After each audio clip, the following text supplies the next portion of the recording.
আগের দিনে যেটা পড়িয়েছিলাম হিন্দু প্যাট্রিয়ট পড়িয়েছিলাম আর বামা বধিনী পড়িয়েছিলাম, তাই তো? তাহলে বামা বধিনী আর হিন্দু প্যাট্রিয়ট সম্পর্কে আমরা জেনেছি তো। বামা বধিনীতে প্রধানত কি আলোচনা করা হয়েছিল? আমাদের নারী সমাজের যে অবক্ষয় সেটা রক্ষা করার জন্য বা নারীদের জীবনের মূল স্রোতে ফিরিয়ে আনার জন্য চেষ্টা করা হয়েছিল, তাই তো? আর হচ্ছে প্যাট্রিয়ট যেটা আছে, হিন্দু প্যাট্রিয়টে প্রধানত আলোচনা করা হচ্ছে কি বিভিন্ন বিষয় তুলে ধরা হয়েছে, আর সেখানে নীল বিদ্রোহের যে সমর্থন করা হয়েছে, নীল বিদ্রোহের সমর্থন করেছে হিন্দু প্যাট্রিয়টের সম্পাদকের নাম কি? হরিশচন্দ্র মুখোপাধ্যায়। কি নাম? হরিশচন্দ্র মুখোপাধ্যায়। আচ্ছা, আজকের এবার যে বিষয়গুলো আমরা জানবো তার মধ্যে প্রথমে রয়েছে আমাদের সাহিত্য সম্পর্কে জানো। বলা হয়ে থাকে সাহিত্য হচ্ছে সমাজের দর্পণ। দর্পণের বাংলা হচ্ছে কি? আয়না। মানে সেখানে আমরা আয়নায় গেলে আমরা নিজেদের প্রতিচ্ছবি দেখতে পাই তো। আয়নায় যখন সামনে যাবো আমার নিজের ছবি আমি সেখানে দেখতে পাবো। আর সাহিত্যে কি হবে? সমাজের প্রতিচ্ছবি দেখা যাবে। কোন একটা সাহিত্যে তুমি ধরো আমাদের আনন্দমঠ ধরো, বা যে কোনো সাহিত্যের হচ্ছে সেই সমাজ ব্যবস্থাটা কেমন সেটা ওখান থেকে পড়ে আমরা জানতে পারি, সাহিত্য রচনার মধ্যে দিয়ে আমরা জানতে পারি। যেমন রবীন্দ্রনাথ ঠাকুরের তোমরা হাট কবিতা পড়েছো? হাট কবিতা পড়েছো কি? কুমোর পাড়ার গরুর গাড়ি বোঝাই করা কলসি হাঁড়ি, ওইটা পড়ে আমরা কি বুঝতে পেরেছি? সেই সময় বাংলাদেশে ওইভাবে হাট হতো। বক্সিগঞ্জে পদ্মা পাড়ে, মানে পদ্মা নদীর পাড়ে, মানে নদীর তীরে প্রধানত হাট হতো। আমাদের এই যে জয়নগরের গঞ্জের হাট, ওটা কেন তৈরি হতো? ওটা তো নদী, গঙ্গা নদীর ধারা তো। গঙ্গা নদীর একটা ধারা পুরো আমাদের এখান থেকে বিস্তৃত ছিল। এই আমাদের আমরা যে অঞ্চল আছে এর মধ্যে বিস্তৃত হয়ে বঙ্গোপসাগরে ছিল। এর প্রমাণ করতে পাওয়া যায়, তোমরা জানো? এর প্রমাণ পাওয়া যায় হচ্ছে আমাদের যে হোগলা। হোগলা মানে কি? হোগল বন এখানে চাষ হতো বলে তোর নাম তো হোগলা। তো সেখানে হচ্ছে হোগল বন কোথায় চাষ হয় জানো? কেউ যদি ভূগোল নিয়ে পড়াশোনা করো, নদীর যে অংশ মুজে যাবে, মানে বন্ধ হয়ে যাবে, অনেক জায়গায় নদী বন্ধ হয়ে যাচ্ছে আস্তে আস্তে আস্তে পলি সঞ্চয় হয়ে, সেইখানে ওই হোগল জাতীয় বন তৈরি হবে, হোগলা তৈরি হবে। ধবধবেশী দক্ষিণ রায়ের মন্দির আছে, জানো? দক্ষিণ রায়ের মন্দির কি জন্য বিখ্যাত? দক্ষিণ রায় একটা জমিদার, উনি হচ্ছে বাঘ তাড়াতো। বাঘ বাঘ এসে আক্রমণ করতো। বাঘ কোথায় থাকে? সুন্দরবনের বাঘ তো। আমাদের এখানে বাঘ, আমাদের এখানেও বাঘ থাকতো এই সমস্ত অঞ্চলে। মানে অনেক বছর আগে, 100-200 বছর আগে এই সমস্ত অঞ্চল বন ছিল, বন জঙ্গল ছিল। নদীর তীরবর্তী ম্যানগ্রোভ অরণ্যের যে সুন্দরবনে তার বিস্তৃতি আমাদের এখানে ছিল। তুমি ভালো করে দেখো সূর্যপুরের যে পুরনো পোলটা ছিল কত উঁচু ছিল। তাহলে হচ্ছে প্রধানত আমি এটাই বলতে চাই যে নদীর একটা ধারা এখানে ছিল, তার ধারে ধারে জনবসতি গড়ে উঠেছিল। ওই জয়নগরের গঞ্জের হাট ওই জন্য, মানে নদীর ধারে হাট বসতো, লোকজন নৌকায় করে গিয়ে সপ্তাহে একটা দিন জিনিসপত্র কিনে আনতো। আমরা একটা হাট কবিতা থেকে জানতে পারছি, মানে সাহিত্যের মাধ্যমে আমরা কি করছি? সেই তৎকালীন সমাজে একটা প্রতিচ্ছবি দেখতে পাচ্ছি। এইরকম বিভিন্ন সাহিত্য রচনা থেকে আমরা ইংরেজ আমলের বা আমাদের ভারতের ছবি পাবো, সেগুলো একটুখানি আমরা দেখবো। প্রথম বলা হয়েছে হুতুম প্যাঁচার নকশা। হুতুম প্যাঁচার নকশা নামে একটা বই রয়েছে, যেটা লিখেছে আমাদের কালীপ্রসন্ন সিংহ। কালীপ্রসন্ন সিংহ কিন্তু বেশি দিন বাঁচেনি, খুব অল্প সময় তিনি বেঁচেছিলেন। মাত্র বলা হয় হচ্ছে এই সময়ে আমাদের কালীপ্রসন্ন সিংহ কি করেছে এটা লিখেছে। এখানে প্রধানত কি করা হয়েছে? কলকাতার সমাজে যে বাবু কালচার, বাবু যারা যারা প্রধানত উচ্চবিত্ত সমাজের লোকজন, তারা যে গরিব মানুষের প্রতি যে একটা অন্য রকমের দৃষ্টিতে দেখতো, তাদের উপর অত্যাচার করতো, বা সেই তৎকালীন ইংরেজ সমাজে যে নিম্নবিত্ত মানুষের উপর অত্যাচার, সেই সম্পর্কে মানে কালীপ্রসন্ন সিংহ লিখে গেছে। বুঝতে পারছো কি বললাম? তাহলে হুতুম প্যাঁচার নকশাতে প্রধানত কি সম্পর্কে লেখা হয়েছে? কলকাতার বাবু কালচার আর কলকাতার মানুষজনের বা শহরের মানুষ বা উচ্চবিত্ত মানুষ বা ইংরেজদের নিম্ন মানুষের প্রতি যে বিরোধপূর্ণ একটা মনোভাব, সেইটা আমরা হুতুম প্যাঁচার নকশায় দেখতে পারবো। সেখানে কপটতা থেকে শুরু করে তৎকালীন সমাজের বিয়ে থা সব কিছু ছবি একদম ফুটে উঠেছে। ঠিক আছে? আচ্ছা, এরপরে আমাদের যেটা রয়েছে নীল দর্পণ নাটক। এটা খুব ইম্পর্টেন্ট একটা জিনিস, নীল দর্পণ নাটক। সিপাহী বিদ্রোহ হয়েছে। আচ্ছা, এই সময় সিপাহী বিদ্রোহের পরেই কিন্তু আমাদের নীল দর্পণ নাটকটা বেরিয়েছে। কে লিখেছে নীল দর্পণ নাটক? দীনবন্ধু মিত্র। প্রধানত একটা জিনিস তোমরা জানো, নীল চাষ সম্পর্কে পরের চ্যাপ্টারে আমাদের খুব ভালোভাবে রয়েছে, আমি তোমাদের আইডিয়াটা দিয়ে রাখি। নীল হচ্ছে ইংল্যান্ডে প্রথম শিল্প বিপ্লব হয়েছে তো, সেই জন্য পোশাকের প্রচুর চাহিদা বেড়েছে শিল্প বিপ্লবে। সেই পোশাকের চাহিদা পূরণ করার সময় সেখানে প্রচুর নীল লেগেছে, নীল নীল দিয়ে রং করে ওই নীল লেগেছে। সেই নীলটা ওরা কি করেছে? আমাদের এই ভারতীয় সমাজ বা এরকম দেশ থেকে ওরা তৈরি করার চেষ্টা করেছে। ওই জন্য আমাদের চাষিদের উপর জোর করে নীল চাষ করাচ্ছে। ধান চাষ করে বা অন্যান্য সবজি টুকটাক চাষ করে লোকজন খাওয়া দাওয়া করবে, ওরা সেটা বাদ দিয়ে জোর করে নীল চাষ করাচ্ছে। তাহলে কার লাভ হবে? ইংরেজদের লাভ হবে। সেই জন্য করে হচ্ছে নীল চাষ করাচ্ছে জোর করে, প্রচুর পরিমাণে অর্থ আদায় করছে। যারা নীল চাষ করছে তাদের বিভিন্নভাবে ফাঁসিয়ে দিচ্ছে। যারা নীল চাষ করে তুমি বেরিয়ে আসতে চাইবে, তোমার কি করছে? তোমার টাকা খুব দরকার পড়েছে হঠাৎ করে, তখন বলছে ঠিক আছে তুমি টাকা নাও আমাদের কাছ থেকে, বলে 100 টাকা ধরো তোমার ধার দিচ্ছে। 100 টাকা ধার দেওয়ার পরে সেই টাকাটা এমন ভাবে চক্রবৃদ্ধি সুদে ফেলে দিচ্ছে। ধরো 100 টাকা তোমার দিল, প্রত্যেক মাসে তোমার 10 টাকা করে দিতে হবে সুদ, আসল টাকা তো আসল থাকবে। আর তুমি হচ্ছে 100 টাকা 10 টাকা সুদ, মানে 10 মাসে তোমার কত হয়ে যাচ্ছে, ফের 100 হয়ে যাচ্ছে। দেখো তাহলে ওটা 200 হয়ে যাচ্ছে, তুমি না দিতে পারলে জমে যাবে 200 হয়ে গেল, ফের 200-র উপর সুদ, মানে প্রত্যেক মাসে ফের 10 টাকা করে 20 টাকা করে বাড়ছে, মানে প্রত্যেক মাসে এইভাবে বেড়ে বেড়ে বেড়ে বেড়ে এমন হয়ে যাচ্ছে তুমি তো শোধ করতে পারবে না, ফের তোমার ছেলে পুলে যারা হবে তাদেরও শোধ করতে পারবে না, বেকার খাটতে হবে। এইসব পদ্ধতি ইংরেজরা ফেলে দিচ্ছে। বা তোমার জোর করে নীল চাষ করাচ্ছে, না করতে গেলে তোমার বাড়ি ঘর দর ভেঙে দিচ্ছে, এসে তোমার জোর করে তুলে নিয়ে চলে যাচ্ছে, বউ ছেলে পেলে দিয়ে টানাটানি করছে। এই সম্পর্কে কারা লেখালেখি করবে, নীলদর্পণ নাটকে সেইটা লেখা হয়েছে। আমাদের হরিশ্চন্দ্র মুখোপাধ্যায় এর বিরোধিতা করেছিল, হিন্দু প্যাট্রিয়টে আমরা জানলাম, আর নীলদর্পণে লেখা হয়েছে। এই নীলদর্পণ সম্পর্কে আরো একটা মজার তথ্য আছে। ইংরেজি একজন, তিনি ধর্মযাজক, তার নাম হচ্ছে জেমস লং, তিনি নীল বিদ্রোহের সমর্থন করেছেন। যেটা বলি তাহলে হচ্ছে আমাদের এই যে নীলদর্পণ নাটক, সেখানে হচ্ছে কি দেখানো হচ্ছে, নীল চাষের বা নীল বিদ্রোহের একটা করুণ ছবি ফুটিয়ে তোলা হয়েছে। দীনবন্ধু মিত্র খুব ভালোভাবে করেছে। এই নাটকটা প্রথম ঢাকায় অনুষ্ঠিত হয়েছে, হওয়ার পরে দেখেছে, দেখে এবার ইংরেজরা সবাই বিরোধিতা করা শুরু করে, ওদের চালাকি ধরা পড়ে যাবে তো। কিন্তু সেই সময় আমাদের একজন ধর্মযাজক, ইউরোপীয় ধর্মযাজক, তার হচ্ছে জেমস লং, উনি এগিয়ে এসেছে ভারতীয়দের হয়ে। উনি মাইকেল মধুসূদন দত্তের অনুপ্রেরণা দিয়ে ওই নাটকটা ইংরাজিতে অনুবাদ করেছে, কারণ বাংলা সবাই বোঝে না, বিদেশি লোকজনরা, অনুবাদ করিয়ে যাতে বৃহত্তর সমাজের কাছে নাটকটা পৌঁছে দিতে পারে। পরবর্তীকালে সেই জন্য আবার জেমস লং কারাগারে রাখা হয়েছে, জেমস লং জেল হয়েছিল, জরিমানা হয়েছিল, ফের জেল হয়েছিল। জরিমানাটা সম্ভবত এখানে দেওয়া থাকলে বলে দিচ্ছি, 1000 টাকা জরিমানা হয়েছে আর 1 বছরের কারাদণ্ড হয়েছে জেমস লং এর। নিচে আছে একদম, মাইকেল মধুসূদন দত্ত নীলদর্পণ নাটক ইংরেজিতে অনুবাদ করেন, ওখানে রয়েছে।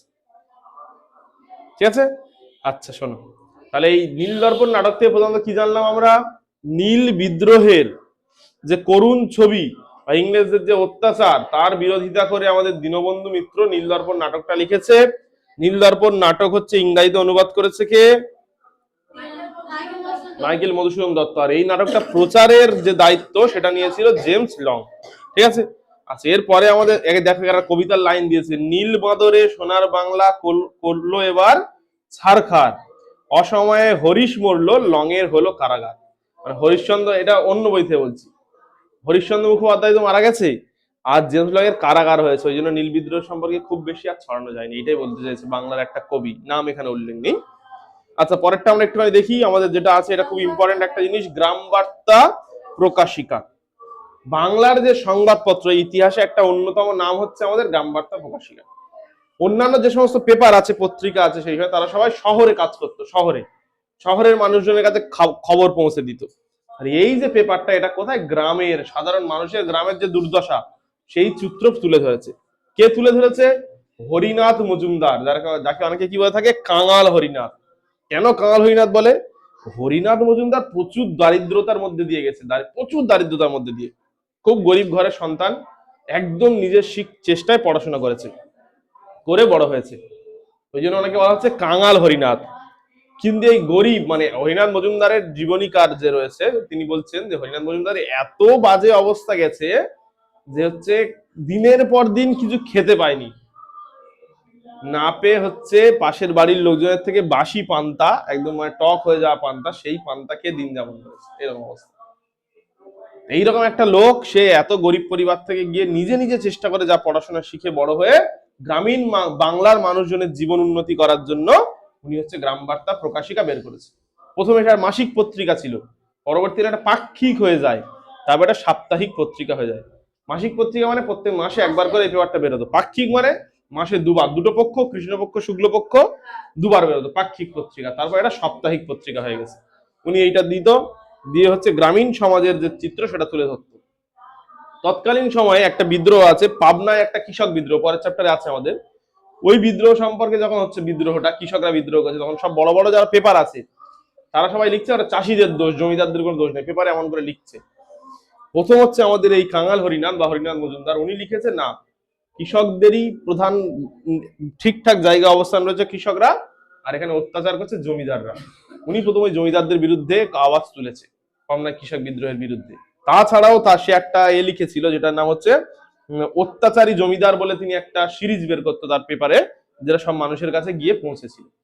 কাঙাল হই না। ভেবে দেখো তৎকালীন সময়ে একটা এত নিম্নবিত্ত পরিবারের ছেলে, একটা গরিব ছেলে, যে তার সাংবাদিকতার আওয়াজের মাধ্যমে নিজের ছবিটা তুলে ধরছে, সমাজের ছবিটা লোকজনের সামনে তুলে ধরছে।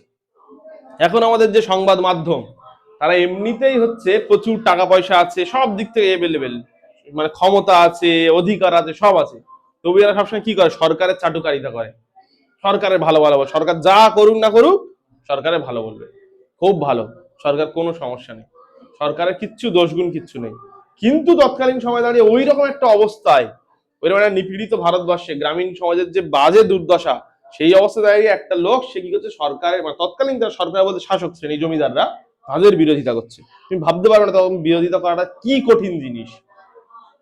তুমি কি বিরোধিতা করো? তখন তোরা চ্যাংগোলা করে পিটে দেবে একজন জমিদারের লোকজন, এত অত্যাচার করতে তারা।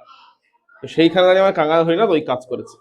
চলো, ওই জন্য কাঙাল হরিনাথের নাম আমরা খুব ভালো করে মানে জেনে রাখবো।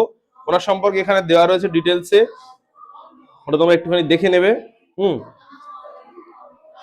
তারপর কি হয়েছে? ওনার ওই যে উনি করেছিলেন আমাদের পাবনা বিদ্রোহের বিরুদ্ধে লিখেছে, তারপরে কি হয়েছে? অনেকখানি হচ্ছে সেখানকার লোকজনের উপরে অত্যাচার কমেছিল, যেহেতু অন্যান্য মানুষজনও ভালো করে জেনে গেছে, সেই জন্য করে। ঠিক আছে। আচ্ছা, ঠিক আছে, এই পর্যন্ত আমাদের মোটামুটি পেপারগুলোর কথা বলা হয়েছে। এরপরে আমরা আসবো হচ্ছে আমাদের শিক্ষা সংস্কার। শিক্ষা সংস্কারটা পরের দিনে বলবো, যেহেতু পড়া ধরতে হবে, প্রশ্ন লেখাতে হবে। দেখি আরেকটা বই দেখি, শচীন্দ্রনাথের বইটা দেখি একটু, আর কি কি আছে এই গ্রামবার্তা প্রকাশিকায়। ভালো করে বলা হয়েছে। আচ্ছা, নীলদর্পণ কিন্তু বিদেশি ভাষায় অনুদিত প্রথম নাটক, হ্যাঁ, এটা জানতে হবে। এই বইতে খুব সুন্দর করে দেওয়া আছে ওটা। নীলদর্পণ বিদেশি ভাষায় অনুদিত প্রথম নাটক। এই যে আমাদের গ্রামবার্তা প্রকাশিকা, এখানে কিন্তু রবীন্দ্রনাথ ঠাকুর, জলধর সেন, আর মীর মুশাররফ হোসেন পত্রিকায় লেখালেখি করতো, প্রবন্ধ লিখতো। ঠিক আছে, এইগুলো কতটা ইম্পর্টেন্ট নয়, শুধু জানতে হবে গ্রামবার্তা প্রকাশিকাটা কি জিনিস। আচ্ছা ঠিক আছে, চলো না, এই পর্যন্ত পড়া থাকবে, গ্রামবার্তা পর্যন্ত পড়া থাকবে।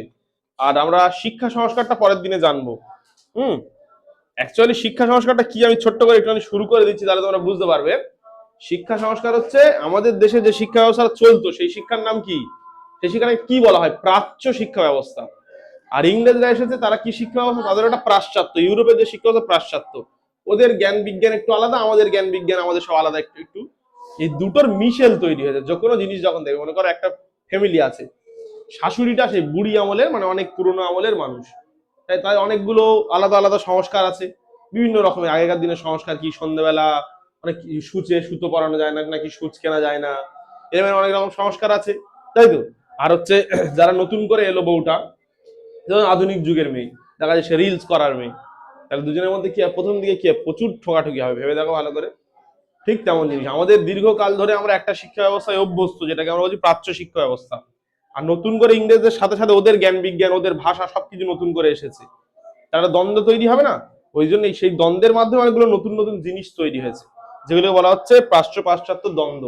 এই নিয়ে প্রধানত শুরু হবে, তারপর ওটার অবসান ঘটবে। মেকলে মিনিট আছে, উডের ডেসপ্যাচ আছে, এগুলো জানবো আমরা পরপর করে। নেওয়ার পরে হচ্ছে ভালো করে একটা স্থায়ী শিক্ষা ব্যবস্থা পাশ্চাত্যকেই কেন্দ্র করে হবে, কারণ ইংরেজরা তো আর অন্য লোকের শিক্ষায় টাকা খরচা করবে না, পাশ্চাত্যটাই ভালো করে ওরা চালাবে। ঠিক আছে। তো এশিয়াটিক সোসাইটি তৈরি হয়েছিল কেন? এশিয়াটিক সোসাইটি, একার তালব্যস্য হর্ষ অন্তস্থ আকার, এশিয়া টস্যইকর টিক, এশিয়াটিক সোসাইটি তৈরি হয়েছিল কেন?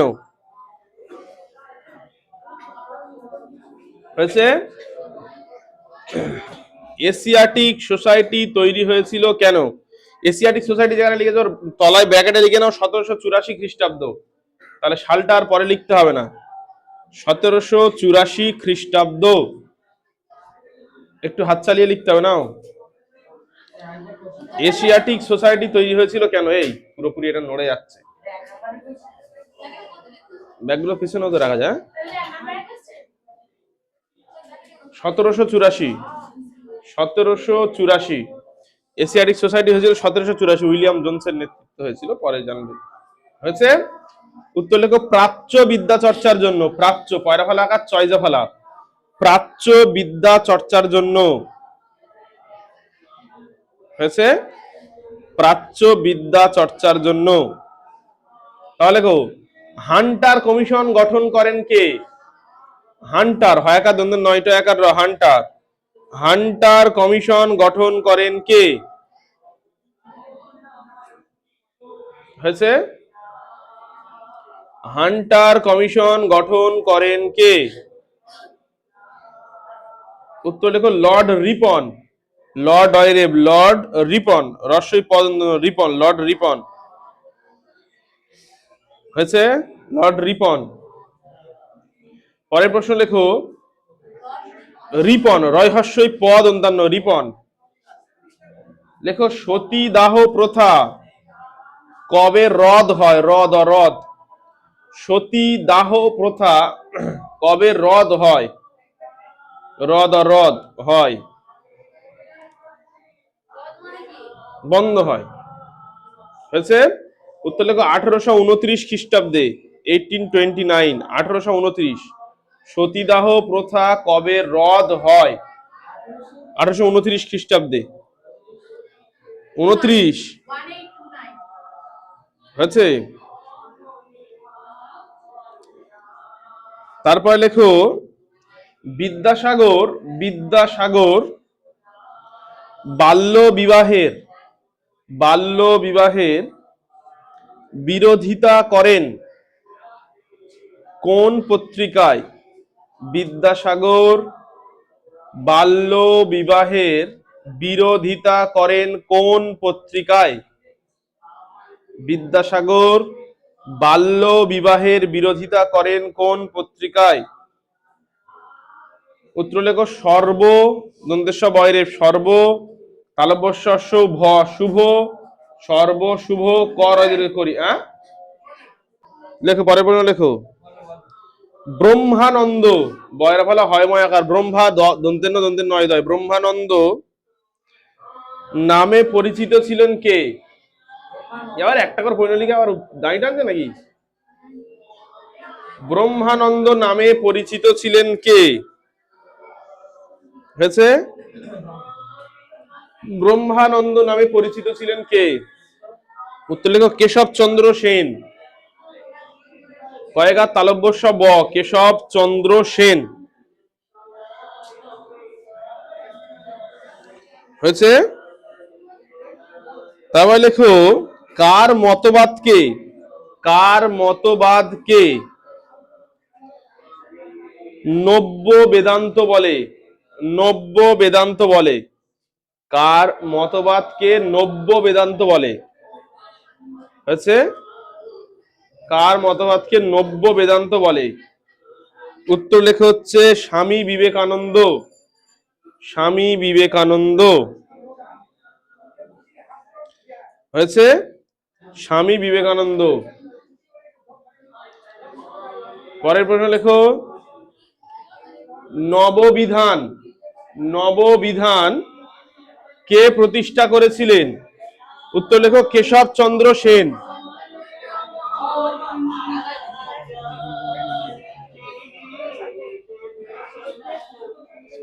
হয়েছে? উত্তর লেখো কেশব চন্দ্র সেন। নববিধান কে প্রতিষ্ঠা করেছিলেন? উত্তর হচ্ছে কেশব চন্দ্র সেন। হয়েছে? আচ্ছা, পরের প্রশ্ন লেখো যত মত তত পথ, যত মত তত পথ কার বাণী? কার বাণী? হয়েছে? যত মত, মত তত পথ কার বাণী? উত্তর হচ্ছে শ্রীরামকৃষ্ণ। শ্রীরামকৃষ্ণ। 8টা হয়েছে? আচ্ছা, পরের প্রশ্ন লেখো ব্রাহ্ম ধর্মের প্রবর্তক কে? ব্রাহ্ম বয়লাকার হয়ময়, ব্রাহ্ম ধর্মের প্রবর্তক কে? হয়েছে? ব্রাহ্ম ধর্মের প্রবর্তক কে? উত্তর লেখা হচ্ছে রাজা রামমোহন রায়। রাজা রামমোহন রায়। আচ্ছা, রাজা রামমোহন রায়। হয়েছে? পরের প্রশ্ন লেখো রাজা রামমোহন রায় লেখো তত্ত্ববোধিনী, ত তয় তয় তলাই ব, তত্ত্ববোধিনী সভার প্রতিষ্ঠাতা কে? তত্ত্ববোধিনী সভার প্রতিষ্ঠাতা কে? হয়েছে? তত্ত্ববোধিনী সভার প্রতিষ্ঠাতা কে? উত্তর লেখো দেবেন্দ্রনাথ ঠাকুর। তত্ত্ববোধিনী সভার প্রতিষ্ঠাতাকে, এইটুকু বিষয় তো মাথায় রাখতে হবে, তাই না? এইটুকু না ধরতে খুব সমস্যা। তো দেবেন্দ্রনাথ ঠাকুর, একটা পেন দে। পরের ডেটে এই 10টা প্রশ্ন পড়া থাকবে, ফার্স্ট চ্যাপ্টারটা পরীক্ষা থাকবে, সব সব পুরো ফার্স্ট চ্যাপ্টার মক টেস্ট থাকবে 15 নম্বরের। আমি বলে দিই আগে বিষয়টা। তো স্মার্ট স্টুডেন্টসরা, এতক্ষণ এই ক্লাসটা খুব মন দিয়ে দেখার জন্য তোমাকে অসংখ্য ধন্যবাদ। তোমাদেরকে আমি অন্তঃস্থল দিয়ে ধন্যবাদ জানাই যে তোমরা পড়াশোনা করছো। অনেকে আমার কাছে কমেন্ট করছো, হোয়াটসঅ্যাপে জানাচ্ছ স্যার এই বিষয়গুলো আমাদের ভালো লাগছে, অনেক কিছু বিষয় আমার সঙ্গে আলোচনা করছো। এই জন্য আমি খুব খুব খুশি হয়েছি। তোমরা এইভাবে নিজেদের পড়াশোনাটা জারি রাখো, ক্লাসগুলো করতে থাকো, এখান থেকে উপকৃত হও। যারা অনলাইন অফলাইন ব্যাচে যুক্ত হতে চাইছো তাদের ডেসক্রিপশন থেকে নম্বর নিয়ে সরাসরি যোগাযোগ করো। আমাদের অফিসিয়ালসরা তোমাদেরকে ভর্তি করে নেবে, অ্যাডমিশন প্রক্রিয়া এখন আমাদের চলছে। আরেকটা বিষয় রয়েছে, সেটা হচ্ছে কি, ভিডিওটা অনেক অনেক বেশি করে শেয়ার করতে হবে, যাতে আমাদের স্মার্ট টিউটোরিয়াল হাব পরিবারের সদস্য সংখ্যা আমরা বাড়াতে পারি এবং সবার কাছে আমরা পৌঁছে যেতে পারি। আমাদের যে শিক্ষামূলক কার্যক্রম, এটাকে অনেক দূর বিস্তৃত করতে পারি। একটা জিনিস মনে করবে, তুমি কিন্তু আমাদের এই প্রতিষ্ঠানের, আমাদের এই পরিবারের একটা গুরুত্বপূর্ণ স্টেক হোল্ডার, একটা গুরুত্বপূর্ণ সদস্য। তোমাকে প্রয়োজন আমাদের জন্য। তাহলে এই চ্যানেলটা আমাদের নিজেদের সবার, আমরা সবাই মিলে অনেক বড় করে গড়ে তুলবো এবং সবার জন্য অনেক কিছু বিষয় কিন্তু থাকছে। তোমরা পরপর বুঝতে পারছো আমরা কত কাজ করছি, তোমার জন্য কতগুলো ইনিশিয়েটিভ নিচ্ছি। সবাই খুব ভালো করে পড়াশোনা করো, মন দিয়ে পড়াশোনা করো, অনেক অনেক ভালো রেজাল্ট করো, আর তোমাদের রেজাল্টগুলো সবসময় আমাদের জানাবে। যা যা বিষয়ে সমস্যা রয়েছে কমেন্ট করো, সরাসরি হোয়াটসঅ্যাপ নম্বর রয়েছে, ওখান থেকে অফিসিয়ালদের সঙ্গে যোগাযোগ করো, প্রয়োজনে তাদের থেকে আমার নম্বর নিয়ে নাও, আমার সঙ্গে যোগাযোগ করো। কোন কোন সাবজেক্টে তোমাদের সমস্যা আছে সেগুলো কিন্তু জানাতে ভুলো না। সবাই ভালো থাকবে, সুস্থ থাকবে, নিজের খেয়াল রাখবে। Thank you.